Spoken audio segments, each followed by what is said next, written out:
Voilà, je disais que vous étiez entre autres chargé du développement territorial et politique de la ville, ministre membre du collège, la commission communautaire française, chargé de la cohésion sociale et du tourisme, président du collège réuni de la commission communautaire, et à vos côtés, commune donc, et Philippe Sterckx, que je n'appellerai plus Jacques, je suis désolée pour tout à l'heure, collaborateur, je l'ai appelé Jacques, mais parce qu'il ressemble à mon papa, voilà, collaborateur donc votre collaborateur sur les questions de cohésion sociale, vous interviendrez tout à l'heure.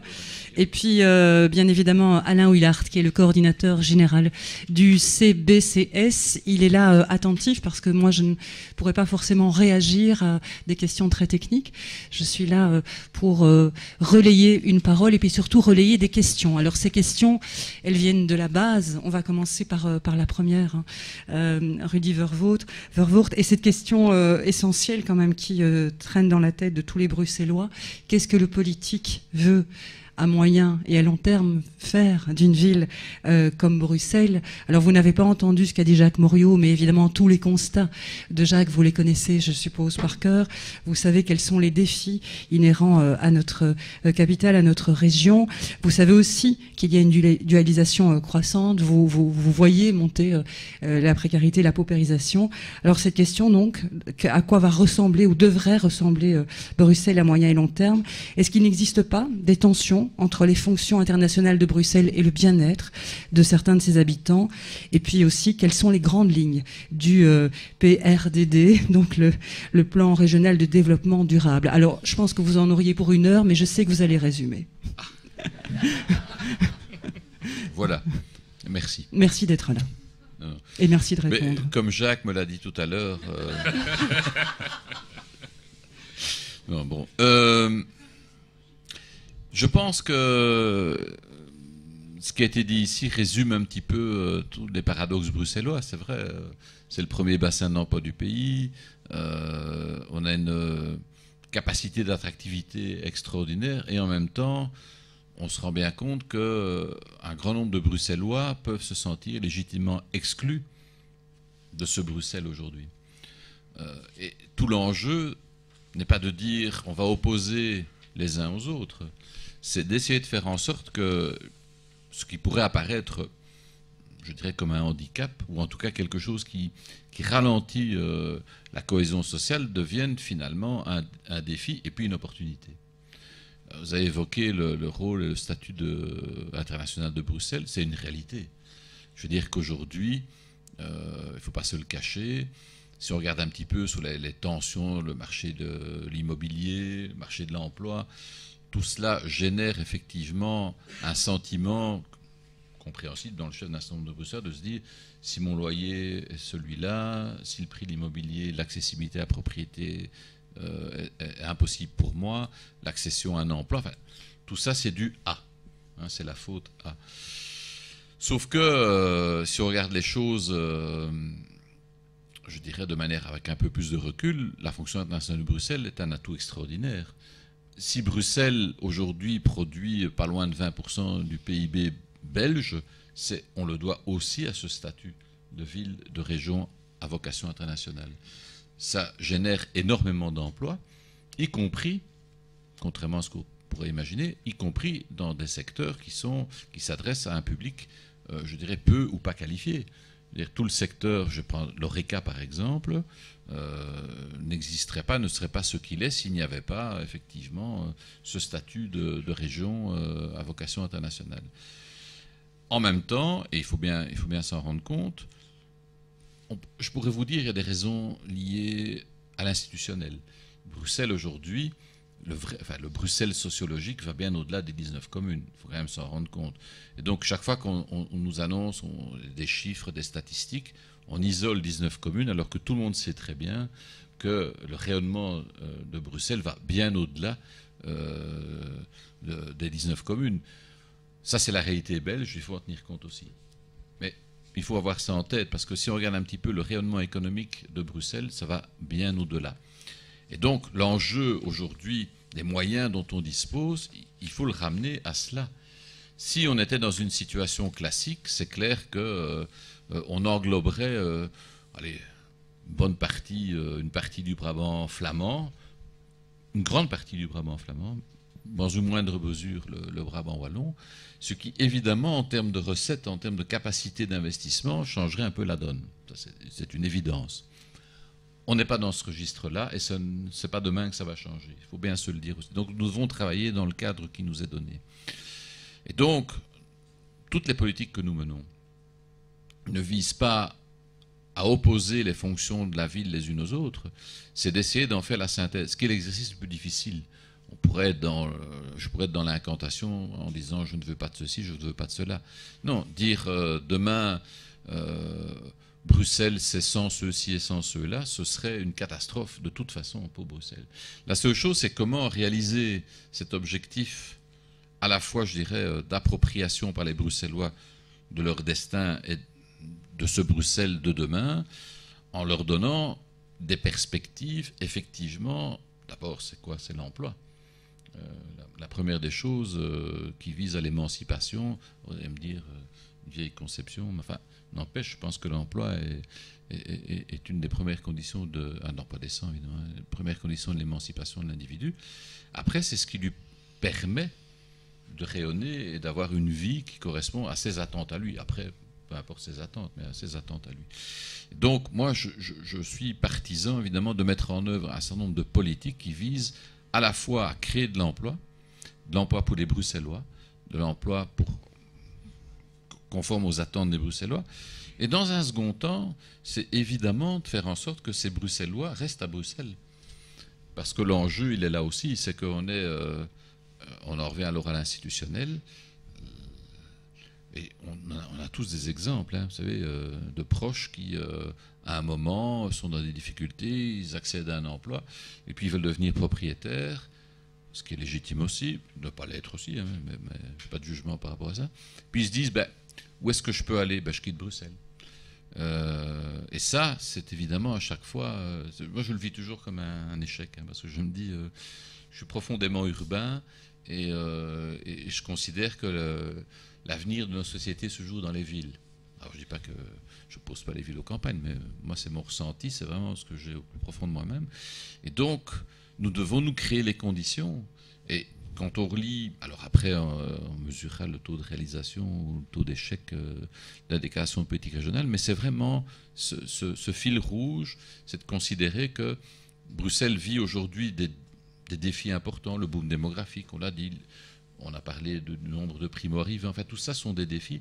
Essayons de les transformer en opportunités. Et c'est tout le défi de la cohésion sociale, parce qu'en définitive, c'est ce qu'on vit, c'est ça et pas autre chose.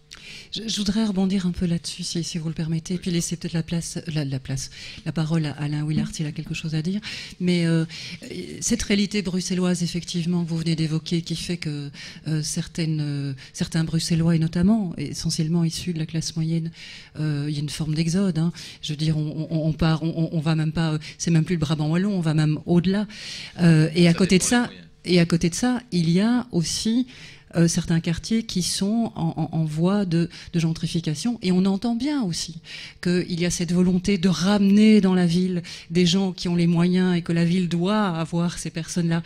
Mais est-ce qu'on n'est pas dans une ville où de plus en plus on a j'ai envie de dire deux catégories finalement de Bruxellois, et parfois même des Bruxellois qui se sentent sous-Bruxellois parce qu'ils n'ont pas accès à certaines choses. Ça fait partie de la réalité de certains quartiers. Il y a, me semble-t-il, des gens qui aujourd'hui, en ceux y compris dans la classe moyenne, se sentent, légitimement ou pas, mais ils se sentent abandonnés. Mais on parle de la gentrification... et de l'émancipation. Moi, je relis ça à l'émancipation individuelle. Je dirais que aujourd'hui, on pourrait considérer, si je suis le raisonnement de manière un peu primaire, mais c'est-à-dire, finalement, valait mieux pas lancer les contrats de quartier, valait mieux pas réhabiliter les quartiers, valait mieux pas réhabiliter l'espace public en réintroduisant un peu de convivialité. Parce que le risque à ce moment-là, c'est que ça a un impact sur le marché immobilier, et du coup, on attire une population qui va en chasser une autre population qui a une capacité contributive plus grande et qui va chasser celle qui est là. Oui, mais cet enjeu-là, il se décline à tous les niveaux. Moi, je pense qu'on ne doit pas s'empêcher de revaloriser les quartiers qui sont aujourd'hui en difficulté, parce qu'on se dit, mais si jamais... Non, il faut évidemment apporter une solution aussi pour les habitants.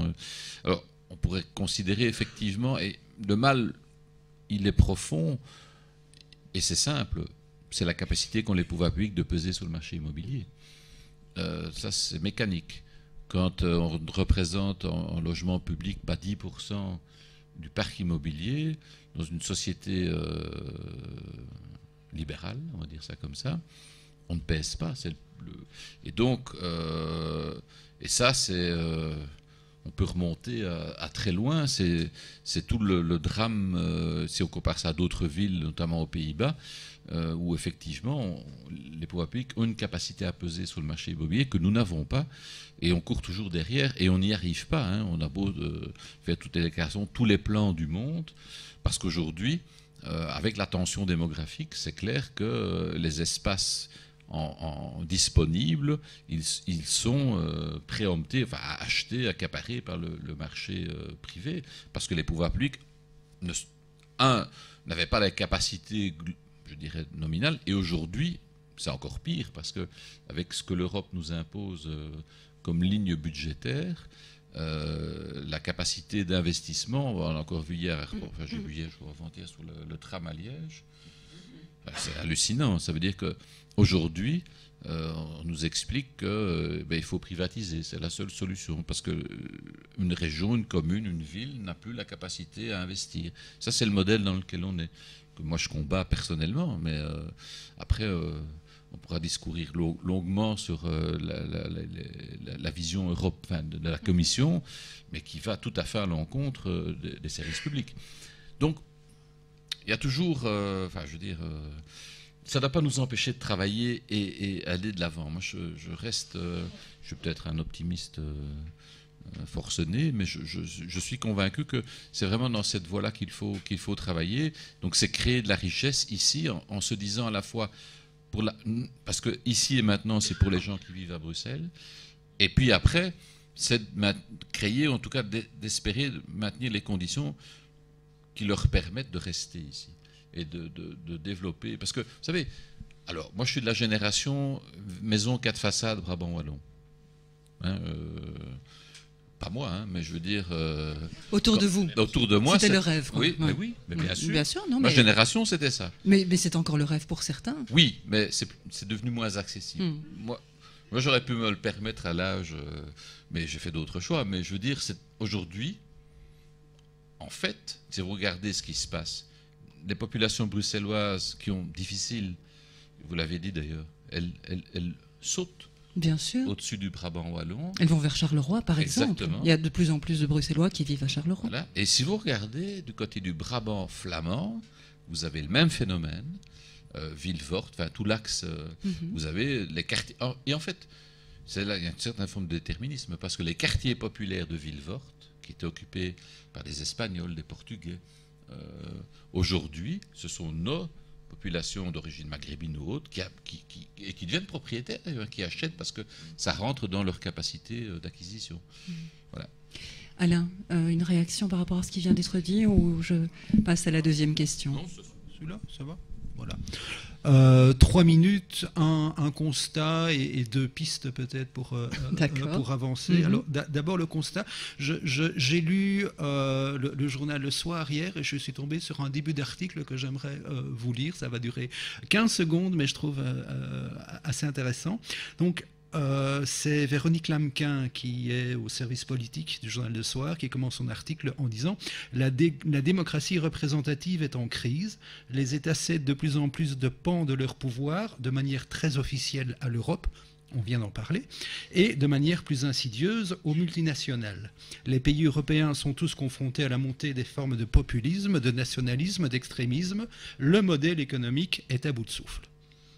On pourrait ajouter ici, pour notre région, et là c'est moi qui reprends la parole, la difficulté de coopérer avec un État fédéral ancré bien à droite, alors qu'ici, je pense, on n'est qu'encore du centre-gauche. Et cerise sur le gâteau, je pense, oui. Hein. Et cerise sur le gâteau, on hérite de compétences. Globalement, oui, on hérite de compétences nouvelles dues à une 6e réforme que les francophones n'ont pas voulu, dont l'implémentation se révèle être une usine à gaz, mais qui pourrait être une aubaine, une opportunité pour repenser les politiques au service des habitants de Bruxelles. En tout cas, on va essayer, on fera tout pour. Alors, que peuvent encore nos élus bruxellois pour améliorer la situation décrite en introduction par Jacques Moriot, par Sterckx? Selon nous, beaucoup. Voilà. On le dit. Les politiques peuvent encore beaucoup de choses, contrairement à ce que beaucoup de... Voilà. Alors, quoi? Assurément, d'abord, développer une vision à long terme de ce que l'on veut faire de Bruxelles, et donc arrêter de penser sur le temps d'une législature. Et puis ensuite, privilégier la transversalité des politiques, c'est-à-dire créer des passerelles, par exemple, au hasard, totalement au hasard, hein, entre la lutte contre la pauvreté, le logement et la politique de l'énergie. Par exemple, entre la cohésion sociale et la petite enfance, ce serait pas mal. On peut avoir la volonté politique de favoriser la porosité des enveloppes budgétaires de différentes politiques pour soutenir un projet commun. Là aussi, 2 exemples. Les accompagnateurs énergie aident les plus précarisés à faire des économies d'énergie. On lutte contre la pauvreté avec des budgets de l'environnement et on travaille dans le temps avec des publics en difficulté. On finance des haltes-garderies au service des publics visés par la politique de cohésion sociale avec l'argent de la politique petite enfance, cela aurait tout son sens, ou on finance des haltes-garderies avec les sous de la cohésion sociale. Le résultat sur le terrain, au profit de la population, est identique. Bref, comment pense-t-on global en région bruxelloise? Quels sont les outils politiques mis en place et surtout utilisés pour ce faire? Eh bien, je dois dire, si vous rencontrez Véronique Lamquin, félicitez-la de ma part. C'est un manifeste régional qu'elle nous propose et auquel je ne peux que souscrire. Non, ce que vous venez d'entendre, c'est de la plume d'Alain Willard. Vous avez fait la suite oui, bravo. Pardon. Non. Ah oui, voilà. La journaliste n'avait fait que les 15 premières secondes. Ah oui, je me disais aussi. Bah oui, évidemment. Elle s'arrêtait au modèle économique qui est à bout de souffle. Oui, ce journaliste, c'est quand même terrible. Ça va jamais jusqu'au bout du raisonnement. Il faut dire qu'il faut une vision, mais bon, débrouillez-vous. Non. Mais moi, je suis tout à fait d'accord avec ce que vous venez de dire. Je ne cesse de le répéter. On doit décloisonner. D'ailleurs, Bruxelles, en soi, comment est-ce qu'on a créé le modèle institutionnel bruxellois? C'est entre 2 tensions. C'est à la fois la volonté qu'avaient les communautés, on va dire au départ principalement la communauté flamande, de maintenir quand même une mainmise sur un certain nombre de politiques, et puis la volonté des Bruxellois de s'approprier un certain nombre de politiques en disant qui mieux que nous pour définir notre destin commun. Et aujourd'hui, alors c'est toujours trop lent, mais on va d'étape en étape par rapport à ça. Moi, je dois être prudent parce que si je me lâche, on va dire, j'attaque la Fédération Wallonie-Bruxelles, mais je suis intimement convaincu. D'ailleurs, si on regarde les choses objectivement, la région, aujourd'hui, supplée dans une série de politiques, entre guillemets, je ne vais pas dire les manquements, mais les difficultés d'autres niveaux de pouvoir. On parlait du plan crèche, le plan école. S'il n'y avait pas l'implication de la région aujourd'hui, je ne sais pas dans quelle situation on serait.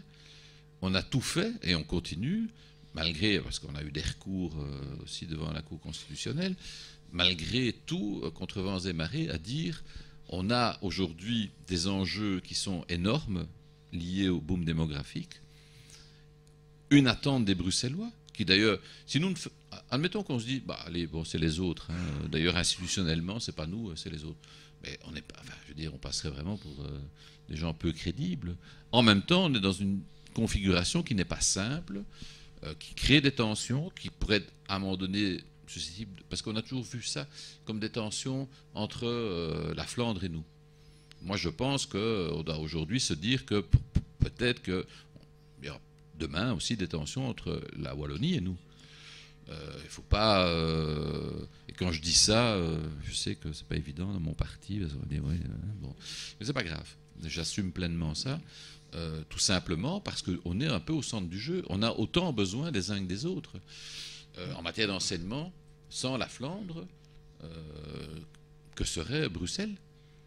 L'offre d'enseignement à Bruxelles, si la Flandre devait ramener son offre d'enseignement au nombre de flamands norme NVA, donc pur jus, avec troisième génération, ou je ne sais pas plus, de flamands bon teint, ben c'est clair qu'ils pourraient fermer les 2/3 de leurs écoles à Bruxelles. Donc on ne peut pas non plus considérer que, voilà, on s'en fout. Non, non, on a besoin de travailler avec eux. On est, nous, en attente de ce que les communautés proposent.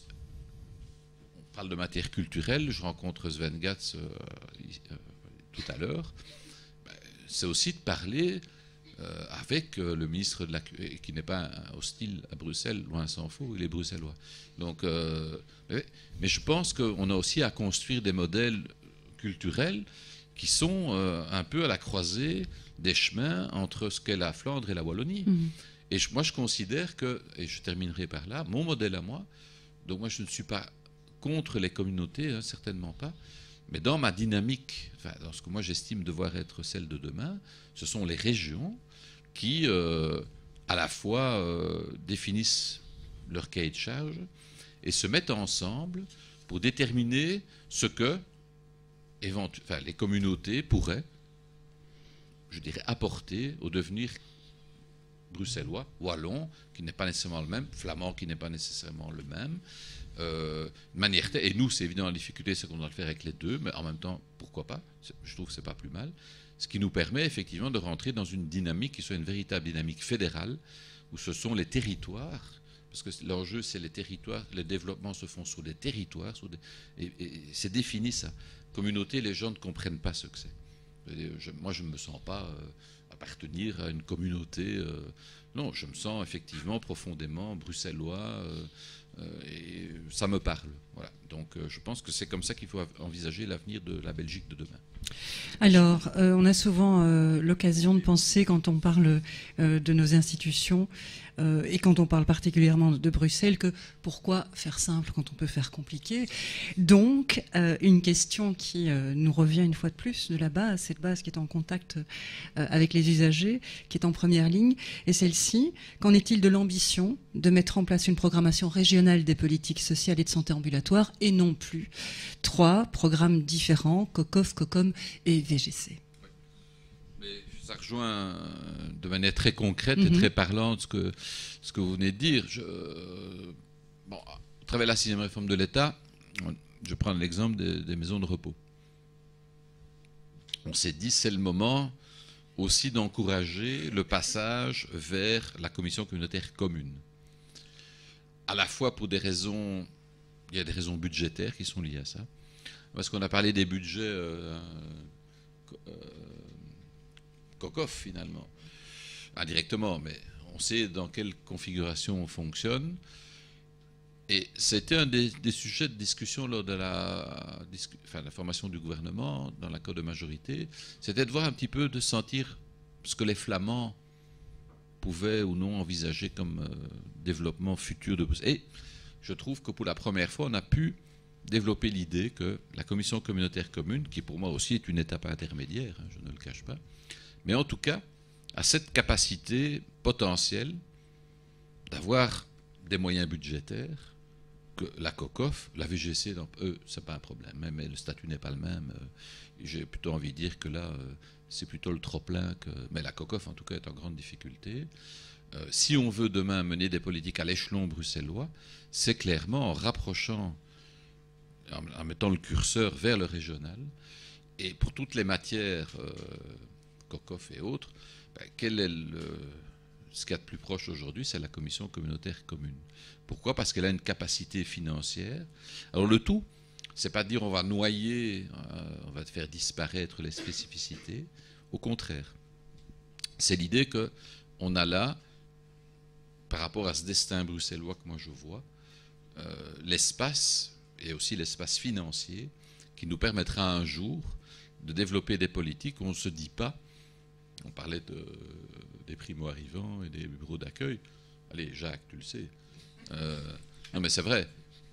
Aujourd'hui, quand on doit venir avec des programmations, et Alain Marron qui est là m'interpelle régulièrement pour me dire, même enfin quoi, alors qu'on est dans un carcan budgétaire tel à la COCOF que, je veux dire, quelques milliers d'euros, c'est des enjeux de discussion parfois à perte de vue.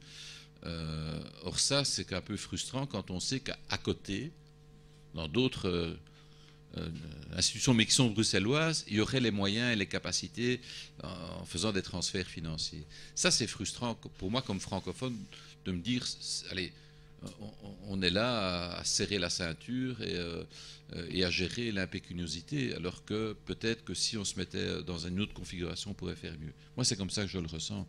Mais ça va me permettre de vous poser la question qui suit, parce qu'en fait, vous êtes quasiment déjà en train peut-être d'y répondre, mais comme ça on fera deux questions en une, parce que la question suivante c'est justement la question du financement de ces politiques sociales santé. Alors les budgets sont à la mesure des défis bien sûr, mais en même temps ce sont les personnes les plus précarisées qui sont aujourd'hui touchées et qui payent le prix fort de l'austérité.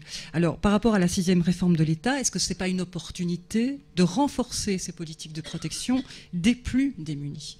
Mais oui, ça correspond à ce que je vous disais. Si je prends la politique des sans-abri, c'est une compétence commission communautaire commune. Avec en plus, enfin, c'est pas une usine à gaz, mais quand on regarde les choses, on a dit que j'étais président du collège de la commission communautaire commune. C'est vrai. Mais comme je suis asexué linguistique, comme vice-président de la région, je n'ai aucune compétence fonctionnelle au sein de la commission communautaire commune. Il faut savoir ça. Donc, je préside quelque chose où je pèse assez peu puisque je n'exerce pas de compétences. C'est quand même très particulier. Donc, ça aussi, ça fait partie des accords. Il faut bien se dire que Bruxelles a été créée il y a 25 ans dans une Belgique qui n'est plus du tout la Belgique d'aujourd'hui. Et que ce qui a amené, je dirais, au consensus, qui a amené, finalement, à l'époque, les partis flamands à accepter l'idée qu'il y ait une région bruxelloise, c'était en figeant une série, je vais dire, de garanties, à la fois de représentativité, de capacité de décision, de blocage, sur un certain nombre de politiques. Les choses ont changé en 25 ans. Le problème, c'est qu'aujourd'hui, si on veut faire évoluer nos institutions, on est tributaire d'accords politiques où le nord du pays aura son mot à dire. C'est pas, enfin, aujourd'hui, bonne chance. Hein. Quand j'entends la NVA parler de Bruxelles, on est là 30 ou 40 ans en arrière. Hein. Donc, si nous devons trouver des solutions, c'est ensemble, les Bruxellois, de manière pragmatique, en n'espérant pas obtenir des choses institutionnelles. Donc, ce sur quoi on doit travailler, c'est effectivement à essayer, tant que faire se peut, en balisant les choses, parce que des recours, on en aura, hein, si on passe un peu les lignes, parce que là, on nous regarde toujours en disant, attention, ça, vous pouvez pas faire. Mais c'est d'essayer d'aller vers ce modèle-là qui nous permette de rencontrer, en dehors des limites institutionnelles, l'intérêt des habitants. On l'a dit, hein, primo-arrivants, on va leur expliquer que là, non. Mais par contre, pour telle politique, ça, on peut parce que c'est la COCOM, ou là, c'est la région. Mais ça n'a aucun sens. Et je ne terminerai pas là. On a essayé, en tout cas, dans la majorité, et ça ne me concerne pas, donc c'est de mettre ensemble deux compétences qui sont pourtant intimement liées. Hein, si je dis, c'est l'emploi et la formation. C'est une première. En fait, pourquoi ? Parce que l'emploi est une compétence régionale et la formation est une compétence communautaire. Aller expliquer à quelqu'un qui cherche de l'emploi, pour se former pour l'emploi, il doit passer par le filtre d'institutions communautaires et qu'après, il ira vers une institution régionale. Donc ça, on veut viser à cette cohérence-là, avoir un parcours unique qui soit flamand, francophone, peu importe d'ailleurs ce qu'il est. Ce qui compte, c'est qu'on lui offre une solution. Alain ? Une réaction ? Une réaction, plutôt une question, en prenant une autre casquette, qui est la casquette Forum bruxellois de lutte contre la pauvreté. On défendait à un moment donné au Forum bruxellois une idée, c'est d'analyser tout nouveau texte de loi, tout nouveau dispositif, toute nouvelle réglementation, à l'aune de l'impact direct sur les personnes les plus précarisées. Et si cet impact était négatif, on remettait les choses en question. Est-ce que ça fait son chemin? Est-ce que vous trouvez ça une bonne idée? Oui, enfin, j'essaye d'avoir un exemple concret. Parce qu'en fait, mes exemples à moi sur la porosité des budgets n'étaient pas tout à fait choisis au hasard. Donc, il faut les fameux accompagnateurs énergie. La ministre a annoncé, est-ce vrai ou pas, une diminution de 55% de cette subvention. Les haltes garderies en cohésion sociale, vous connaissez peut-être le souci. Donc, 4 haltes garderies qui ne peuvent plus répondre aux critères de cohésion sociale. Est-ce que au niveau du gouvernement, vous avez pris langue avec une autre compétence qui pourrait venir, etc. etc. Comme a dit Philippe, parce que bon, je vais arrêter de le charger. Je peux continuer au niveau... Non, mais je veux dire, non, je peux m'arrêter là aussi. Il y a maintenant la mise en question des ACS, qui est aussi des sous-régionales qui vient soutenir. Vous allez dire, je fais des amalgames, etc. Mais tout va dans ce sens-là. On a l'impression d'étricoter un petit peu... Non. Mais... Le but n'est pas de détricoter. Quelqu'un a parlé de professionnalisation tout à l'heure.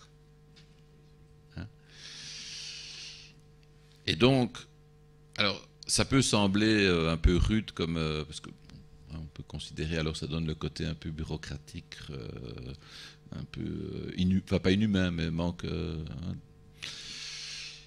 En même temps, aujourd'hui, je pense que et le secteur associatif qui travaille avec nous exerce sans nul doute et sans contestation possible un service public. Là, moi, je n'ai aucun... En tout cas, dans les secteurs que je gère, j'en suis intimement convaincu. Donc, c'est un service public. On attend, et on a le droit d'attendre d'un service public. Alors, je ne dis pas qu'il faut les mêmes, en tout point, les mêmes règles, les mêmes contraintes. C'est pas ça que je dis.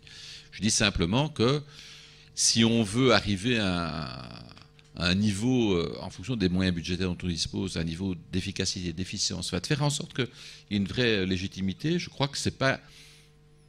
Et le but, on l'a dit, à chaque fois que je suis interpellé d'ailleurs, ça n'est pas de refuser, c'est d'essayer de monter un peu les choses de manière telle que, en se disant, et souvent d'ailleurs en prenant en compte les recommandations du secteur lui-même. Parce que nous, on n'invente rien. Je ne sais plus, c'est le nombre d'heures... je vais emmener un sujet un peu polémique, mais le nombre d'heures en alphabétisation, c'est autant, c'est pas nous qui l'avons inventé. Donc, en se disant, si on veut être efficace, il faut qu'une association organise autant d'heures. Moi, je n'invente pas ça. Honnêtement, je n'ai pas l'expertise, il faut quand même être modeste par rapport à ça. Donc, je me fie à ce qui remonte. Et quand on présente ça, il y a toujours l'un ou l'autre qui va dire, oui, oh là là, non. Et puis on dit, oui, mais ne vous inquiétez pas, on va trouver des solutions. Oui, bon, ok, mais à un moment donné, il faut... Et pour ça, professionnalisation est un peu rude. Je n'ai pas un terme intermédiaire, qui sont un peu moins rudes que celui-là. Mais c'est quand même l'idée d'arriver à une forme, je dirais, de lisibilité, en tout cas. Et de faire en sorte que nous, secteur public, subsidiant, on se dise, voilà, ça c'est l'objectif, il faut ces moyens-là. En subventionnant telle ou telle association, on sait qu'on a l'adéquation entre les deux, tout simplement parce qu'une part du secteur, représentative en tout cas, estime que c'est comme ça que ça va fonctionner le mieux. Donc ça n'est pas une vision qui est antagoniste, je pense que c'est une vision qui veut simplement, quelque part, nous rendre plus... J'allais dire plus safe, mais c'est pas bon, c'est pas français. Mais qu'on soit à l'aise par rapport à ça. Qu'on se dise... parce que, on parlait du fédéral tout à l'heure, on parlait ne vous faites pas d'illusions. Derrière tout ça, il y a toute une série de gens. Croire que tout le monde vous veut du bien et nous veut du bien, ne faites pas d'illusions. Hein. Dans ces politiques-là, et je ne vais pas maintenant, parce qu'on n'est pas là pour faire. De toute façon, on n'est pas en campagne électorale, mais je pourrais quand même vous dire, si vous écoutez ce qui se passe au niveau fédéral, il y a quand même de quoi avoir certaines craintes. Hein. Il ne faut pas se le cacher. Et il y a une véritable hostilité par rapport à toutes ces politiques. Mais une hostilité, hein, considérant que tout ça, c'est on est des parasites. Hein, hop là. Et demain, ce sera comme ça. Tout ça, c'est de l'occupationnel, c'est des échecs. Écoutez un peu ce qui se dit. Hein. Enfin, je veux dire, tout ça, ça passe. Même Mme Lamken ne relève pas toute l'horreur de certains propos qui sont tenus à d'autres niveaux de pouvoir. Alors, vous venez d'évoquer la professionnalisation, on va peut-être évoquer aussi la rationalisation, puisque en région Wallonne, il y a une rationalisation des dispositifs de consultation qui serait mis en œuvre. La question est donc la suivante, en sera-t-il de même en région bruxelloise et en commission communautaire? Et puis dans ce cadre, puisque vous venez de parler des associations et de la vie des associations et des gens de terrain, comment tiendra-t-on compte de l'expertise associative et de la représentation de ces secteurs au sein d'un nouveau dispositif? Qu'est-ce qui est prévu? Cet aspect-là ne figure pas. Non. Dans notre accord de majorité, non. Il y a pas, on ne vise pas à rationaliser. Non. Donc à la question, c'est nous on ne le fera pas. On ne va pas rationaliser. Moi, je suis garant de l'accord de majorité. Je le dis toujours,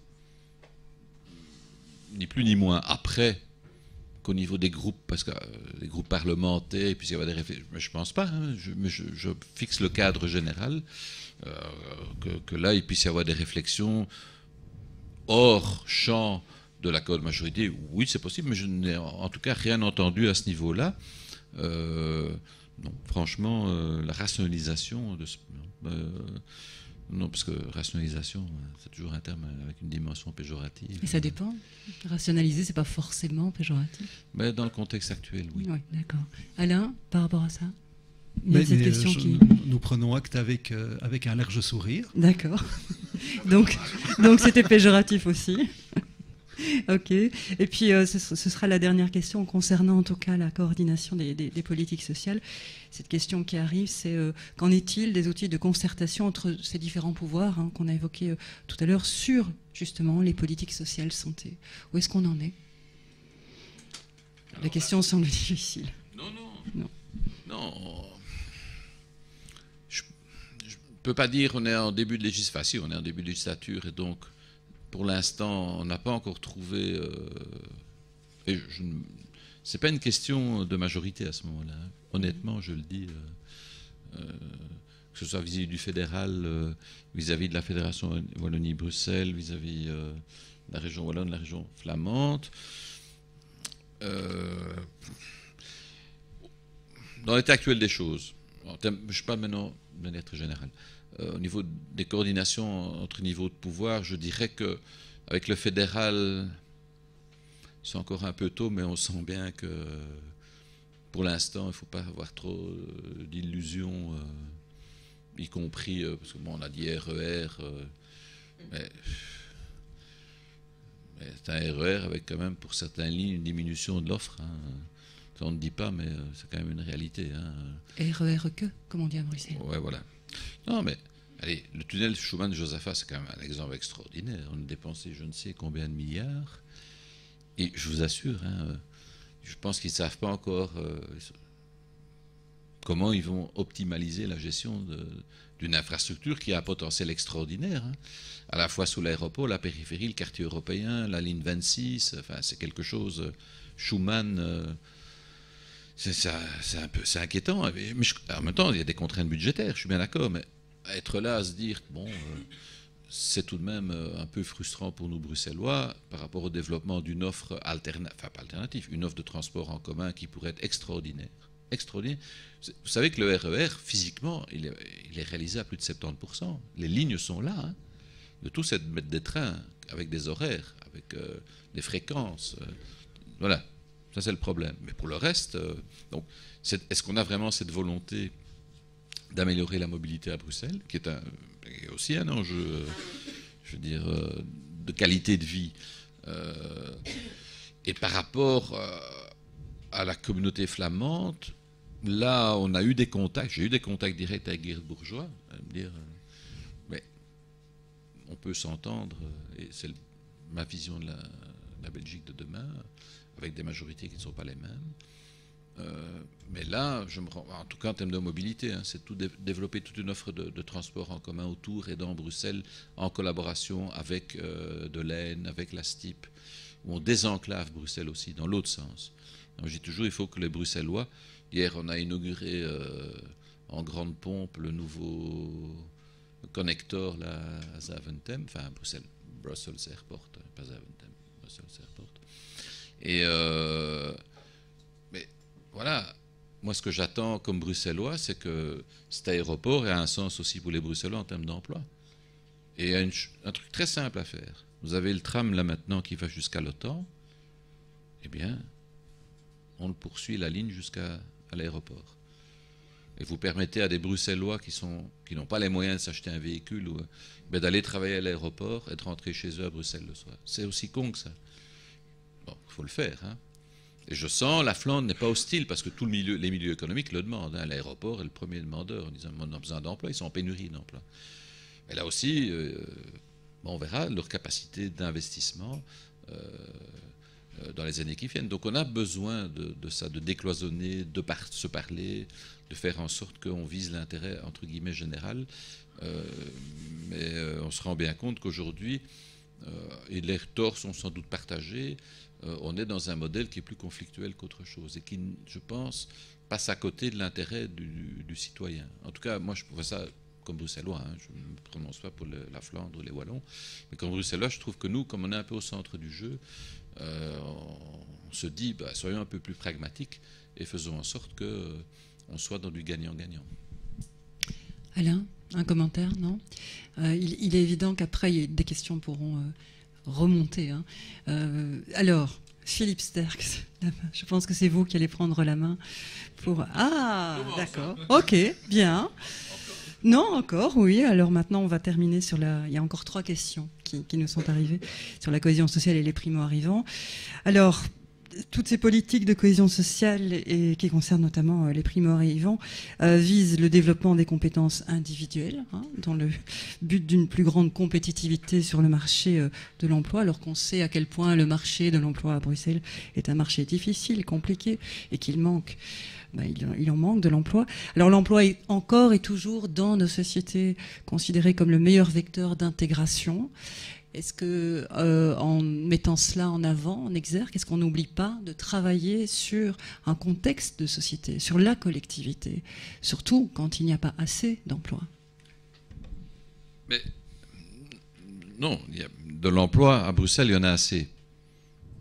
Le problème, c'est que ce n'est pas le Bruxellois qui en bénéficie, on va dire ça comme ça. On crée énormément d'emplois à Bruxelles, et si on regarde les chiffres du chômage bruxellois, et qu'on ramène ça au boom démographique, en réalité, on est plutôt dans le bon. Mais fatalement, on a une évolution qui ne se marque pas. Mais imaginez les milliers que ce soit les jeunes ou les travailleurs qui arrivent sur le marché d'emploi, chaque année sur Bruxelles, si Bruxelles n'offrait pas de l'emploi aux Bruxellois, de l'emploi supplémentaire, on aurait une explosion encore plus importante. Et on voit, par exemple, sur le chômage des jeunes, on est plutôt... Alors, les plus optimistes diront, non, c'est pas faux, hein, les chiffres sont là, et c'est pas que l'exclusion du chômage, c'est une tendance qu'on a constatée, on est dans un trend de diminution des demandeurs d'emploi de 17-25. Donc on est vraiment dans ce mouvement-là aujourd'hui. Donc ça, c'est l'aspect, je pense, positif. Et donc, les politiques que nous menons, moi je considère toujours que ce qu'il faut viser, c'est l'émancipation individuelle. Elle passe par l'emploi, et après, on fait, la liberté est là. La condition de l'exercice de la liberté, c'est d'avoir, en tout cas, fait en sorte que le principe d'égalité soit peu assuré.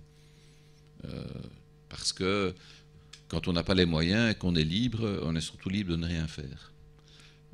Donc il faut d'abord travailler le principe d'égalité pour pouvoir développer la liberté. Elle, dans les déclarations, elle est garantie, mais elle doit pouvoir être exercée. Et donc, dans les politiques que nous menons, notamment en termes d'accueil, les primo-arrivants, qui est quand même un... Attention, vous savez, ce matin, je ne sais pas si vous avez écouté Denis Ducarme, ça vaut toujours la peine de l'écouter. Il dit, l'intégration, échec. Et puis, il part après sur l'accueil des primo-arrivants et il nous sort sa complainte habituelle. Mais on ne parle pas de la même chose. Hein. Je veux dire, on compare des populations, si tant est que c'est un échec, on compare des populations qui sont là depuis 20, 15, 10 ans. On n'est pas sous les primo-arrivants, là. C'est-à-dire que primo-arrivants, c'est une frange mouvante, d'ailleurs, et mobile, que nous accueillons, parce que Bruxelles est ce qu'elle est, annuellement. Donc l'enjeu de l'intégration ne se pose absolument pas dans ces termes-là. D'ailleurs, moi j'ai toujours tendance à dire, c'est pas à nous de juger si l'intégration est réussie, c'est plutôt à demander à ceux qui sont venus de se dire, est-ce que vous vous sentez intégré chez nous? Ça serait peut-être intéressant de toujours donner la parole à ces populations, plutôt que toujours juger sur base de nos critères, de notre vision, comment nous pouvons coter, hein, parce que finalement c'est ça, si tu fais comme ça, alors tu es intégré. Ben, c'est quoi ça? Donc moi je pense qu'il faut d'abord commencer par démonter ce mécanisme-là. Donc moi je ne vise pas à ça dans les politiques que nous menons. Moi je n'ai absolument pas cette ambition-là. Je pense que ça, et là, il y a toute la vie associative, la vie culturelle, enfin, tout ce qui fait que quelqu'un se sent bien à Bruxelles. Et ça, c'est pas à nous... Enfin, si on peut amener quelques conditions, on est d'accord, mais concrètement et pratiquement, je veux dire que on a très peu de prise là-dessus, c'est la qualité de vie qu'on va retrouver. Après, sur les enjeux liés aux primo-arrivants, de ce point de vue-là, moi je suis pour dire deux choses. Il faut mettre très rapidement ces personnes dans les conditions d'accéder à l'emploi. Peu importe d'ailleurs leur devenir futur à Bruxelles, parce que nous ne sommes pas maîtres de cela non plus, eux-mêmes non plus d'ailleurs. Et donc, quelqu'un qui débarque ici à Bruxelles, c'est pour ça que pour moi l'apprentissage de la langue, c'est vraiment ça que je vise. Après, moi je n'ai pas d'enjeu culturel ou sociologique, on n'est pas en Flandre, effectivement. Eux, dans leur parcours d'intégration, c'est de faire en sorte qu'à terme, je vais caricaturer, mais on devienne un bon flamand. Ça, c'est le but. Mais moi, je n'ai pas cette prétention-là. Tout d'abord, c'est quoi un bon bruxellois?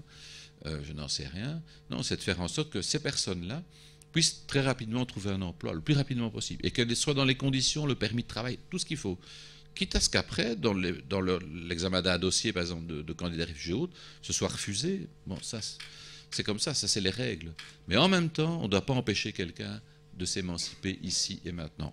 Après, c'est autre chose. Donc, pour moi, je ne mets pas ça en opposition. Ce sont deux visions, je dirais, parallèles. Et donc, dans le processus, je l'ai toujours dit, que ce soit en commission, enfin, non, commission pas, mais en plénière, enfin, à la COCOF, l'ambition n'est pas autre que celle-là. Et donc, elle n'a pas de dimension, je vais dire, culturelle, enfin, des trucs qui, pour moi, n'ont pas lieu d'être. Mais j'entends ce que vous dites, mais il me semble par contre que la question, elle, avait une autre dimension. Parce que vous répondez par effectivement les mots d'émancipation par le travail. Si je relis la question, qui se termine par, n'est-ce pas, oublier de travailler sur le contexte de société, la collectivité, en disant aussi que l'emploi serait considéré comme le meilleur vecteur d'intégration. Je vais vous dire, Rudy Vervoort, moi j'ai lu ça, je suppose que vous l'avez lu aussi. Si vous ne l'avez pas lu, il faut le lire. Voilà, c'est l'évolution des problématiques sociales et de santé, analyse et recommandations. Et cette question va bien plus loin même que les primo-arrivants. Quand on parle de cohésion sociale, quand on lit ces témoignages, quand on voit ce qui remonte de la base, c'est de la souffrance que ça représente de ne pas avoir d'emploi, mais cette souffrance est alimentée aussi par le regard qui est porté sur les gens sans emploi. Donc il me semble que la question qui était posée était aussi une question de société, d'un devenir de société. Mais bien sûr, et tout ce que nous faisons, alors je veux dire sur le plan local, hein, parce que vous parlez, évoquer ça au niveau régional, mais quand je vois le travail remarquable qui est fait sur le terrain, par les associations, mais aussi par les communes, par la mienne en tout cas, moi je vois tout ce qu'on met en œuvre via les centres culturels, enfin toutes les politiques qu'on met en œuvre, c'est quoi? mais c'est de faire en sorte que, et moi j'ai déjà, ça fait quelques années que je fais de la politique, en tout cas sous le plan local, quand je vois ce que l'on parvient à réaliser concrètement dans des destins individuels. Parce qu'en fait, à ce moment-là, on est face à des individus, on est face à des personnes qui vivent une histoire et qui vous racontent leur histoire et qui vous touchent. Mais on se dit, c'est pas, franchement, le travail qu'on réalise, qui est réalisé, est tout sauf inutile. On redonne de l'estime de soi, et on parlait de cohésion sociale, mais c'est vrai, faire en sorte que des citoyens, alors ça peut sembler un peu péremptoire, mais au travers de tout ce que nous faisons comme travail, on change des vies. On fait en sorte qu'il n'y a pas de fatalité et qu'on est en capacité, alors c'est jamais parfait, on voudrait pouvoir faire plus, c'est sûr, ça c'est une évidence. Mais quand je vois ce qui est accompli quotidiennement dans nos quartiers, moi je peux que me dire, le modèle bruxellois, je le préfère 100 fois, 1000 fois à d'autres modèles d'intégration dans d'autres parties de ce pays. Donc, oui, bien sûr, ça n'est jamais pleinement... il y a toujours un sentiment de manque par rapport à ça. C'est vrai, je le reconnais. Parce qu'on court toujours derrière le réel et donc on ne parvient pas, pour un tas de raisons d'ailleurs, financiers, mais pas que, parce qu'il faut aussi il faut l'humain aussi pour accompagner. Parce que demain, je vous dirais, on a 10 fois plus de moyens. Pour autant, est-ce qu'on va être en mesure sur le terrain de le réaliser? C'est encore une autre affaire. Donc, mais en même, moi j'ai une vision plus optimiste, même si je sais, je ne suis pas naïf non plus, je sais qu'on est toujours en décalage par rapport aux attentes, mais ce que nous développons depuis des années comme politique, que ce soit alors dans toutes les thématiques, contrats de quartier, toute la cohésion, je pense que c'est ce qui fait, en tout cas aujourd'hui, que le modèle bruxellois, que certains évidemment voient d'un très mauvais œil, fonctionne quand même. Je trouve qu'on arrive, c'est toujours fragile, c'est toujours un équilibre extrêmement précaire, mais on a quand même un modèle de cohésion sociale qui est ce qu'il est à Bruxelles. Il n'est pas parfait, ça c'est une évidence, mais il est toujours en construction parce que les personnes changent, les attentes changent, les besoins changent. Mais j'ai quand même le sentiment qu'aujourd'hui, ça fonctionne. Voilà. Et que globalement, en tout cas, alors il ne faut pas se dire on est satisfait, on est content, mais je crois que les bonnes options ont été prises dès la création de cette région il y a 25 ans. On va parler peut-être aussi maintenant des collectifs et cette question, de quelle manière ces collectifs qui sont créés par les migrants eux-mêmes dans un dispositif justement de cohésion sociale, vraiment, et là de la base, de quelle manière ils seront pris en compte. Alors, puisque cela vise à se professionnaliser, il y a des contraintes administratives, financières, qui tendent à favoriser les associations reconnues et agréées. Alors, c'est très bien. En même temps, quid alors de l'existence et de la reconnaissance des collectifs qui, eux, ne sont pas professionnels, avec ou sans guillemets. On en revient à la question de tout à l'heure, de l'évolution. Ouais. À un moment, on se dit, tiens, on arrive à un seuil, on peut... professionnalisation n'est pas le bon terme. Enfin, n'empêche, un niveau d'exigence... Non, vous disiez même aussi que c'était du service public. Exactement. Ouais. Et donc, par rapport à ces collectifs, j'ai envie de faire la même réponse. Je pense que le traitement ne doit pas être différent, on ne doit pas décrire... Enfin, l'enjeu est le même. Je veux dire que c'est toujours... l'objectif, c'est quoi? On vise à la cohésion ici et maintenant. La cohésion, ce n'est pas quelque chose qu'on vise à 10 ans. Et donc, ces collectifs représentent... L'objectif, c'est qu'ils représentent une série de citoyens qui sont en attente et qui sont en demande. Et donc, il faut aujourd'hui prendre en compte cette dimension-là. C'est évident, ils sont là. Mais qui va les légitimer? Qui va leur donner une légitimité? Alors... Mais là, alors, on en revient au caractère, je dirais, de textes légaux qui déterminent à ce qu'on fait un secteur. Ça, bon, là, je ne sais pas si on en est là aujourd'hui, je ne pense pas. En tout cas, ça ne figure pas je connais bien l'accord de majorité, ça ne figure pas dans l'accord de majorité. Mais en même temps, ce sont des interlocuteurs ici et maintenant pour nous. Donc, ce n'est pas la même chose. Et c'est aussi, vous savez, c'est un chemin qu'on fait de deux côtés. À eux aussi, à un moment donné, en fonction de l'évolution, je ne peux pas préjuger de l'évolution des choses. Parce que là, on est vraiment dans des phénomènes qui nous dépassent quand même largement en tant que Bruxellois. C'est à nous à nous mettre en situation, à prendre en compte cette parole-là et en tenir compte dans nos politiques. Ça, oui. Est-ce qu'après, on doit aller un pas plus loin? Aujourd'hui, ce serait malhonnête de ma part de dire oui ou non. Je n'en sais rien.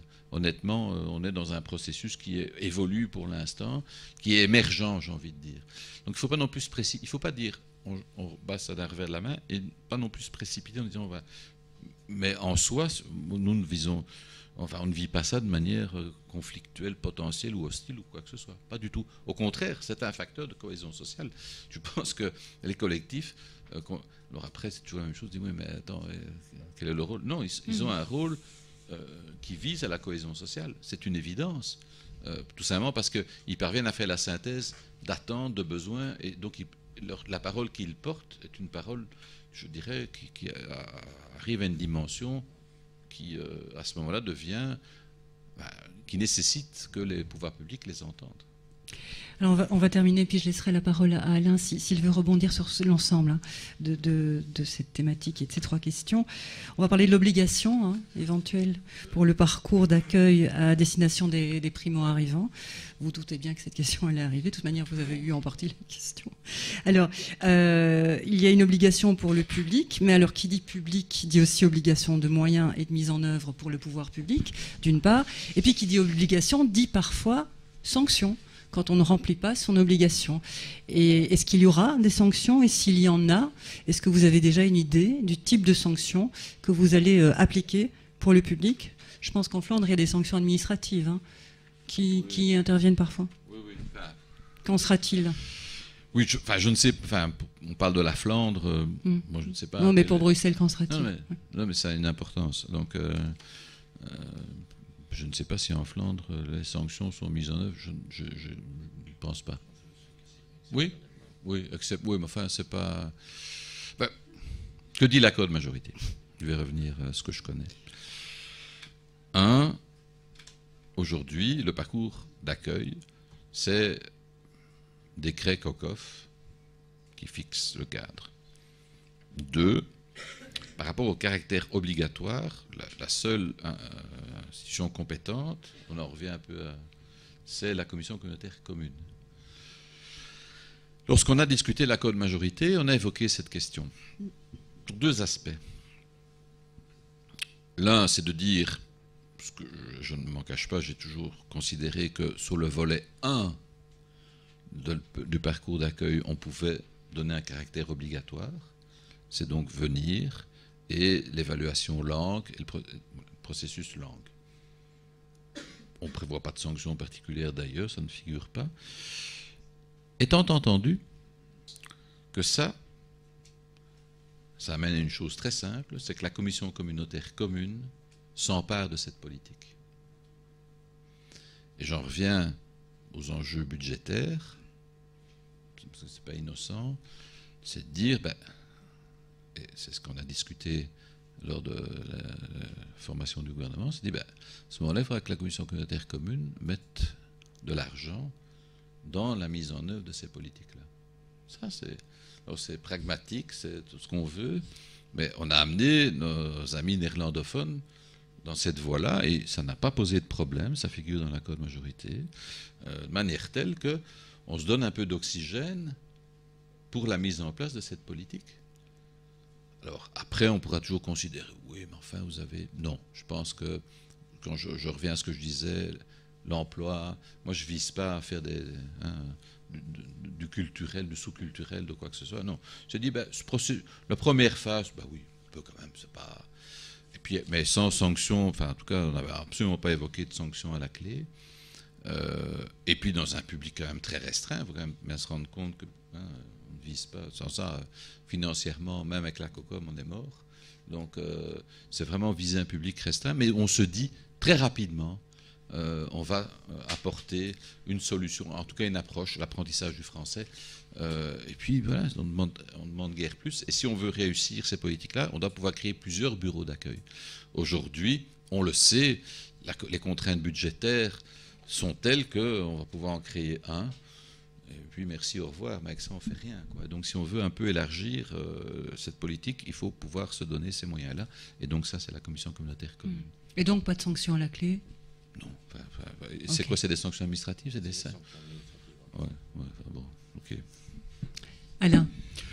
La salle trépigne d'impatience, donc on va lui donner la parole assez rapidement. Moi, je voulais juste... Enfin, je trouve qu'on est parti pour 5 jours de séminaire ici, hein, rien que sur cette, rien que sur ce débat-là. En fait, il s'agit de dépenser de l'argent public, et donc la question, elle peut se résumer comme ça. Quel pourcentage de cet argent public mettons dans les compétences techniques individuelles pour qu'une personne puisse être sur les starting blocks pour trouver un job et pour en décrocher un, c'est politique d'égalité des chances, et quel pourcentage mettons dans ce qu'on appelle le vivre ensemble, la citoyenneté, le soutien aux associations émergentes, etc. Voilà, chacun, suivant ce qu'il pense, mettra un certain pourcentage.